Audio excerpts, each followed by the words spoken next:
Des blocs en béton, installés devant le centre d'appel du 115, font polémique. Des élus d'opposition dénoncent un dispositif anti-SDF, symbole selon eux du rejet de personnes qui n'ont pas d'autre solution que de dormir dehors.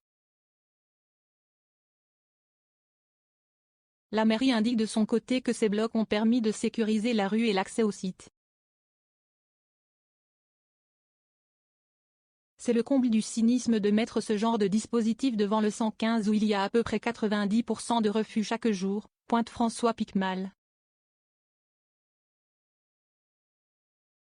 Ce matin, cet élu d'opposition à la mairie de Toulouse s'est rendu devant les locaux du service intégré d'accueil et d'orientation, SIAO, qui gère le numéro d'appel pour l'hébergement d'urgence, pour dénoncer l'implantation de blocs de béton, surplombés de picots, empêchant les personnes sans abri de pouvoir s'y asseoir ou s'allonger.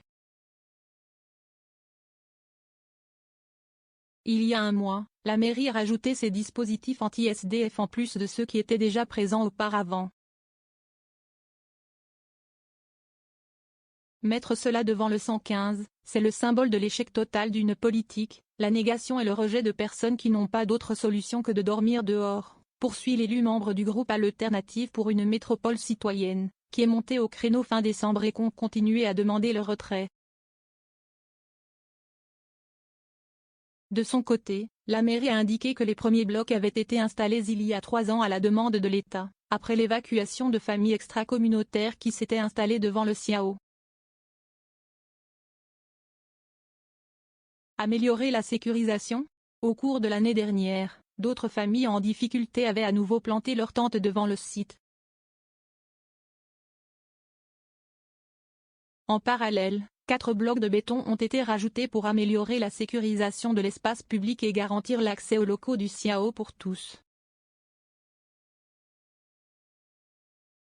Des riverains et des associations de quartier m'ont fait part de leur satisfaction depuis la mise en place de cette mesure, a expliqué de son côté Jean-Paul Bouche, le maire de quartier.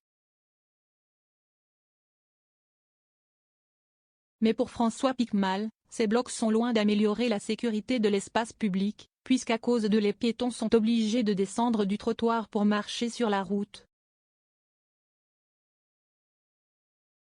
7 commentaires 12 partages partagés sur Messenger partagés sur Facebook partagés sur Twitter partagés sur Flipboard partagés sur Pinterest partagés sur LinkedIn envoyés par mail sauvegarder une faute ?